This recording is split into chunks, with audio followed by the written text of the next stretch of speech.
offensive foul, his second in the first quarter, and he would have to sit down. Bradley Beal had foul trouble as well. Raptors had no trouble connecting from three-point range. I mean, they just moved the basketball so well, spaced the floor terrifically, and they have been lights out from beyond in both games. All kinds of time to spot up, and as you can see, it all added up to 11 threes in the first half, a franchise postseason record. That last one, maybe there was an illegal screen on the play, but we've seen 3 consecutive threes that they had time to roll into. DeMar DeRozan, likewise, rolling. Knocking down a 3. DeRozan knocking down another 3. And then, more like himself, DeRozan all the way to the rim. He had 20 in the first half. Toronto led by 18 at the break. Third quarter, Wizards finally got some momentum. John Wall had a big part in that. Well, they finally got some John Wall. I mean, he was electric at times in that third quarter, just trying to will his team back into the game. 14 of his 29 points in the third. He had 9 assists on the night as well. You just wonder what this looks like with John playing that well, if they could just string together 2 consecutive stops. Put together a consecutive run of stops and see where you end up, because they just have not been locked in on that side of the ball. And they were chipping away. Lucas Nogueira blocked by Wall. What a rejection by Wall, and it leads to Ty Lawson making his Wizards debut here in the postseason with a 3 on the other end. Incredible play, and you just wondered at the time, would it be a similar moment, but then shortly after, this started to occur. Yeah, that got him within 7, but then the block by DeLon right on the other end. It's DeRozan with the fadeaway, and then DeRozan answers all over the place for the Raptors. DeMar with 37 on the night. Late, Wizards turn it over.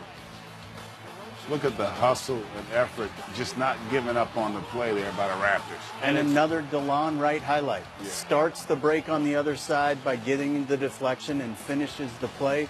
Raptor fans have gotten used to their bench being this powerful, this meaningful for them, but it's showing itself right now in this series glaringly. He had 11 off the bench, and the Raptors get a win 130 to 119. The Wizards fall to 2-7 since Wall returned to the lineup after the knee surgery, and they've lost 8 straight on the road. The Raptors are up 2-0 for the very first time ever. They shot 50% in both games so far and improved to 36-7 at home. DeRozan tied his postseason career high with 37 points, and to hear him tell it, wasn't even trying to score. I just let the game come to me, the flow of the game. I go based off that. These days, it's not like I got to have a mindset to go out there and, I got to score 30, 40 points. I go out there and play aggressive. Just had 37. What you mean? I didn't go out there saying, let me score 30 tonight. But I'm saying, you had 37. Don't say it like But I'm saying I didn't go out there But saying. all I'm saying, you can't say that when you had 37. Listen what I'm trying to explain, though, What bro. I'm saying is, I understand what you said, but you had. No, you don't. Let me finish. I didn't even. Can I? Leave. Like I said, I didn't go out there planning to score 37 points. I went out there to be aggressive, and with my aggressiveness came out 37 points. He was right there in that game. But you give those guys credit. DeMar came out and had a heck of a game. Making 4-point plays from the three-point line is very tough for those guys, and we let them get off early, shooting threes. Yeah, we've been in the same situation, probably a year from today almost. We've been playing Boston in the second round and being down 2-0 early and winning the next 2 and then making it a 7-game series. So, we got to take it a game at a time and focus on game 3 and get that at home. Toronto just kept setting franchise postseason records throughout the game. Most points in the first quarter, 44, check. At the half, 76, check. 11 made threes in the first half, check. And 130 points to wrap up the night and take a 2-0 series lead. They led this game by as many as 23 along the way. 44 in the first quarter. I mean, if you're the Wizards, you don't have to look much beyond that to find where this went south. Yeah, I just surprising that the Wizards didn't come out with more energy and effort.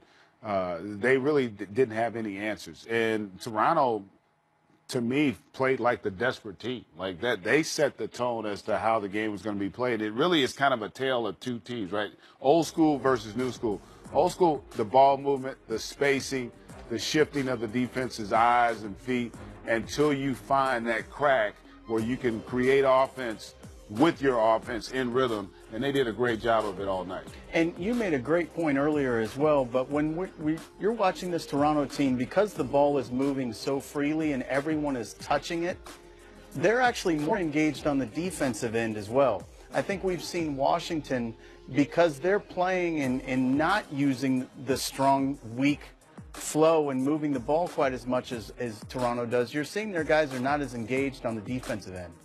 Yeah, and then you contrast that with what you get a lot from the Wizards. The Wizards statistically look fine across the board. Yeah. It's just but the degree of difficulty with their shots. They're taking tougher shots. They're not hitting singles. They're having to go for more home runs, and it's just hard to play consistent basketball at a high level when what you're trying to win with is tough and what the other team's winning with is easy. I mean, the rhythm is with Toronto right now. It's going to have to change for the Wizards when they get home. If they have no other mission for Game 3, takeaway looks from C.J. Miles. He's 8 of 13 from three-point range in this series so far. Game 3 happens on Friday back in Washington. All right, more coming up here on Game Time. In a series full of green, Brown is really standing out. How Jalen helped the Celtics to a 2-0 start.